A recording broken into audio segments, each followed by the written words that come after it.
G'day guys and welcome to the Deconstruction of Boba Fett, a Disney Star Wars continuity story. Like a panther. Yes?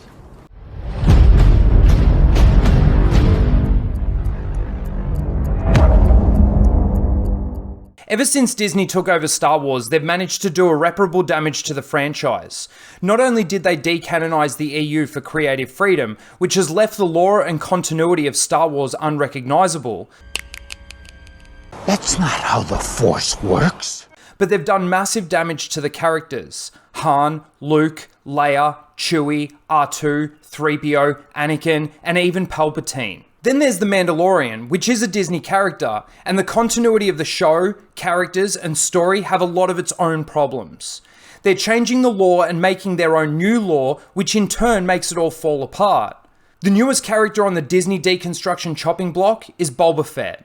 Now granted, Boba Fett wasn't the most fleshed out character. However, what we did get from him in Empire, and I guess even a little bit in Jedi, was pretty solid, and we actually learn a lot in 4 minutes of screen time.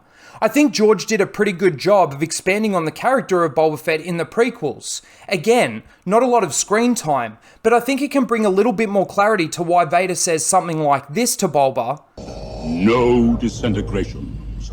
After we've seen something like this.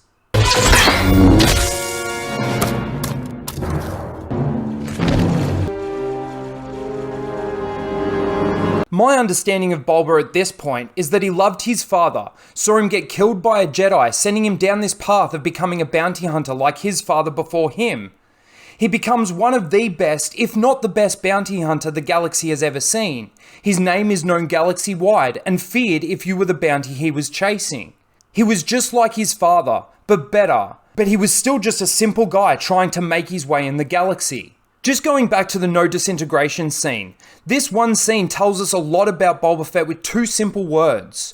Darth Vader is hiring him. Now yes, he is also hiring 5 or 6 other bounty hunters, but based on the importance of the mission, why wouldn't you hire 5 or 6 of the best bounty hunters in the galaxy? These are the best of the best, and Vader wouldn't hire anything less. But Vader specifically points out Boba and says, No disintegrations. As you wish. Which means Vader has hired him before for a bounty of some importance to Vader. Boba disintegrates him and Vader doesn't kill him? Let me repeat that. Boba disintegrates him and Vader doesn't kill him. Do you remember what Vader does to people that fail him? Apology accepted, Captain Nida. Boba was the best of the best of the best. Vader knows this and how much of an asset he can be to him and the Empire. Not only that, but Boba goes on to confront Vader 2 times after that regarding the safety of his bounty. Once when Han is being tortured. He's no good to me dead. He will not be permanently damaged. And again when Vader wants to test the carbonite freezing on Han. What if he doesn't survive? He's worth a lot to me. The Empire will compensate you if he dies. Vader does nothing but negotiate and compromise with Boba. Vader's always got a solution for him. If you want to take that in contrast with the constant deal changing he does with Lando, This deal is getting worse all the time. you can see that Vader's got a lot of respect for Boba and wants to keep him happy. But it could also mean that Boba is a little bit of a threat to Vader and the Empire. But at the end of the day, he's just a simple, badass bounty hunter. Now when we see Boba in The Mandalorian, other than his intelligence, Tell her to drop the gun. After you put down the jetpack. The Empire. They're back. to some degree he's still the same character. But we're not really getting that much context of what he's been up to over the last 5 years since the Sarlacc pit. And even though the fight scenes leave a lot to be desired, he does kick ass, not really caring about who he's killing or what he's doing. In The Mandalorian, Boba's story is simple. He wants to get his armor back. Simple. It's not until we move into the book of Boba Fett that we see what's happened to Boba in that 5-year period. And trust me when I say, this leaves a lot to be desired.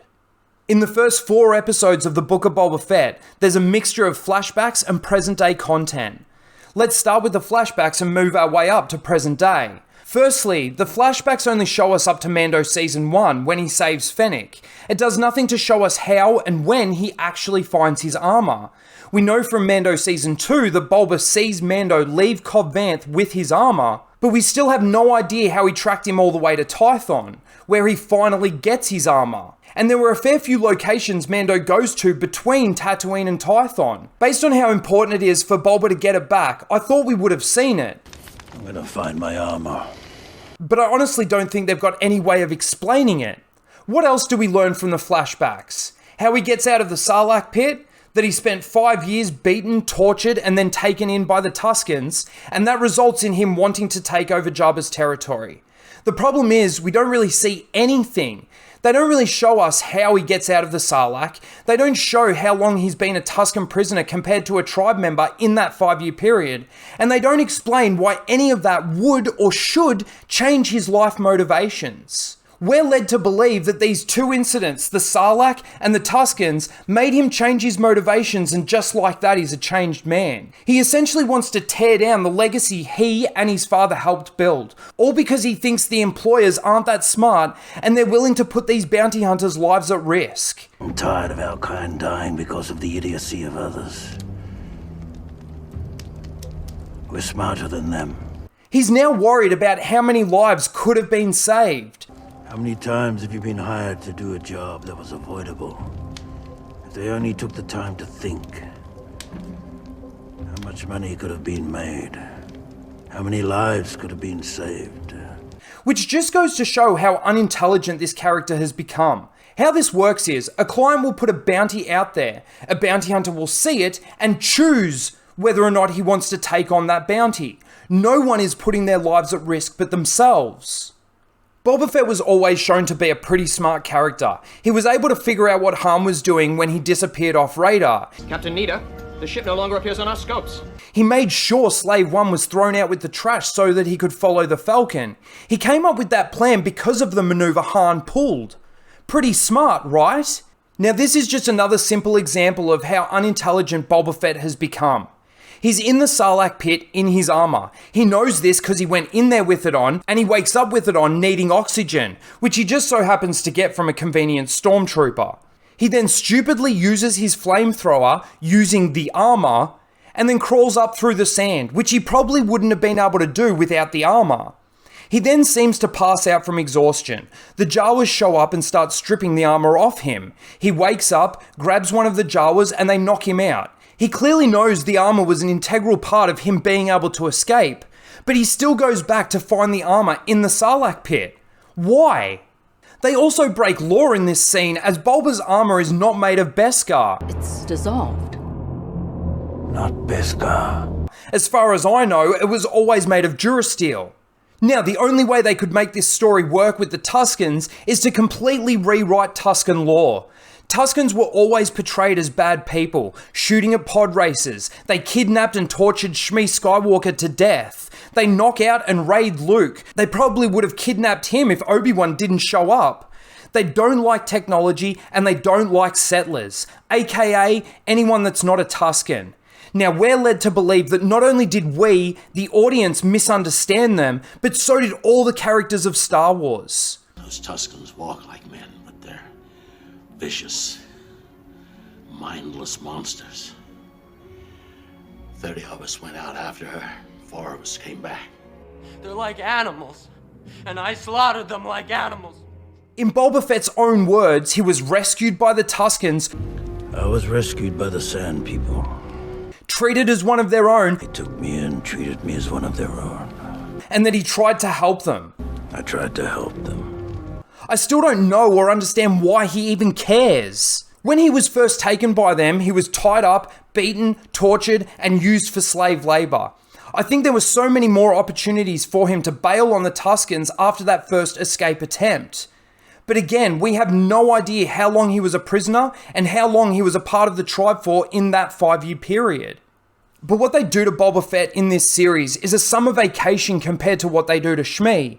But in all honesty, all of this started with The Mandalorian. They started changing Tusken lore in that show before making it even worse in this one. Trading technology for safe passage, talking and signing in Tusken when you've probably rarely been to Tatooine.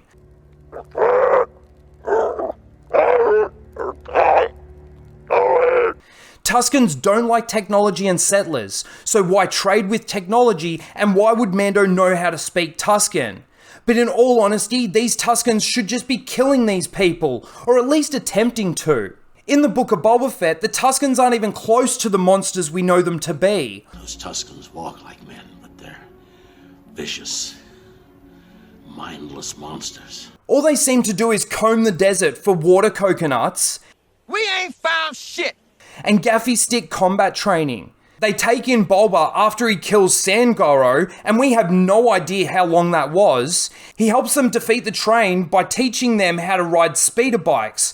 I will teach you how to ride. I don't know how many times I can repeat myself.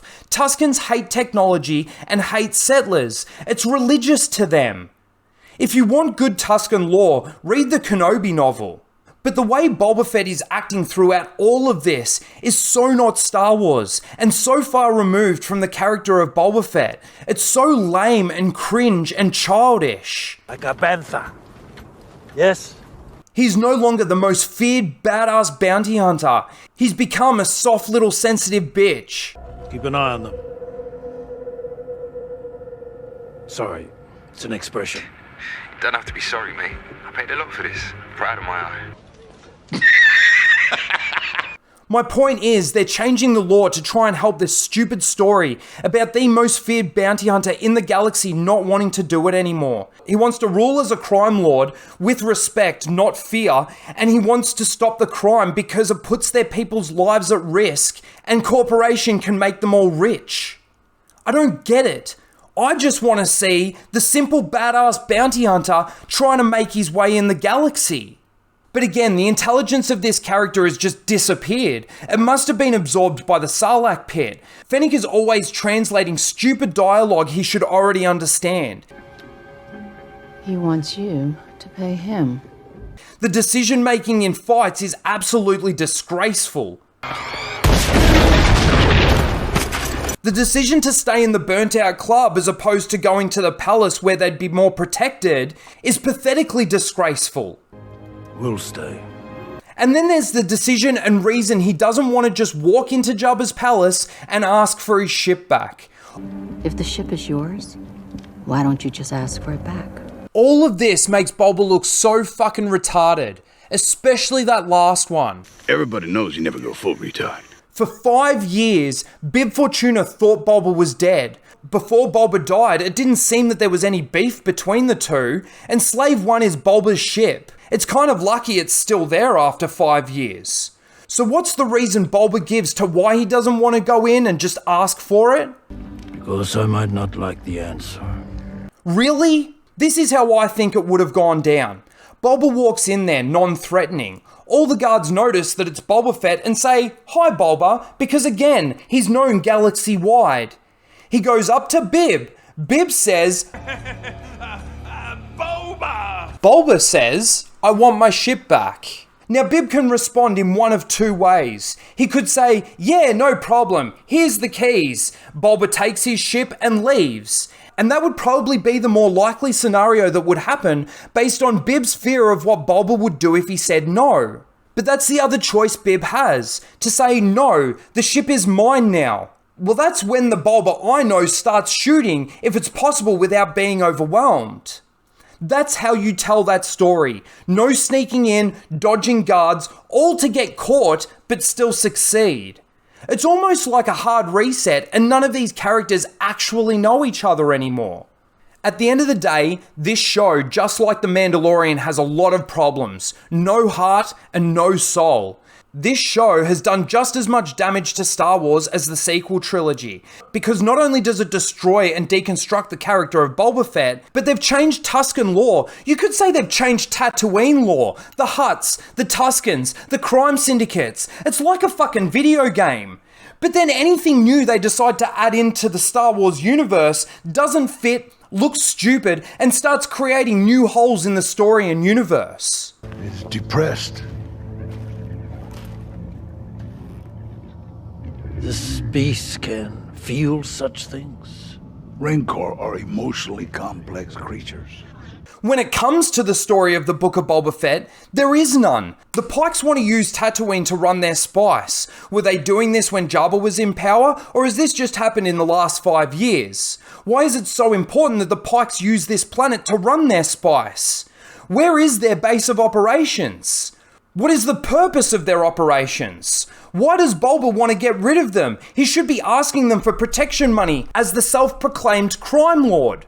I'm the crime lord. He's supposed to pay me. Why does the crime lord want to stop the crime? Why does Boba just hire everyone he comes across? Fennec, I'll fix you up, hired. The mods, we got sick mods, sick bikes, and we steal water because there's no work. Hired.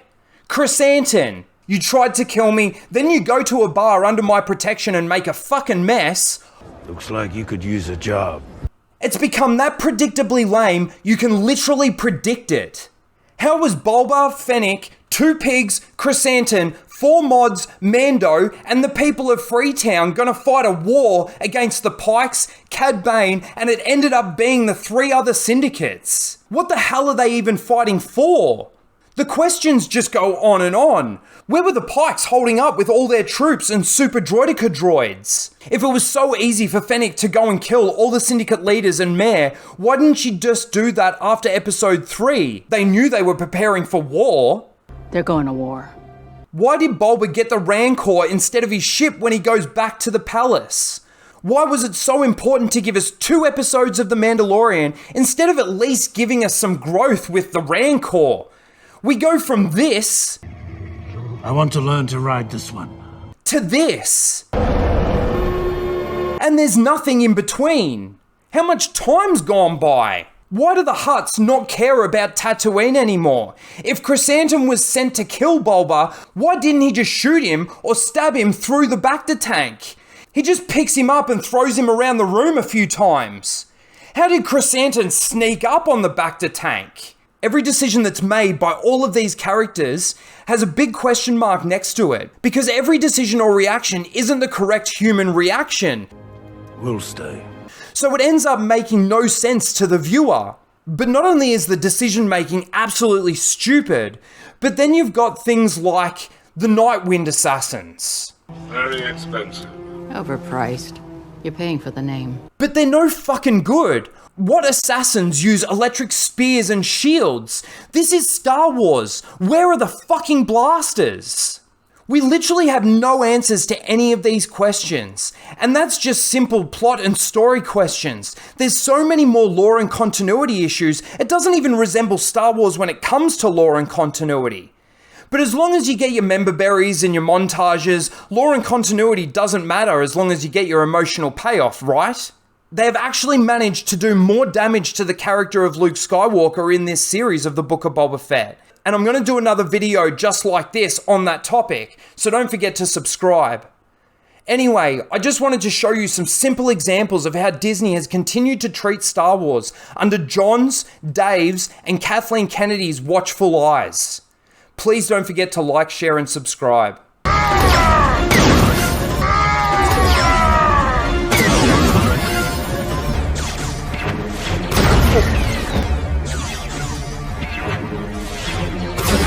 Oh.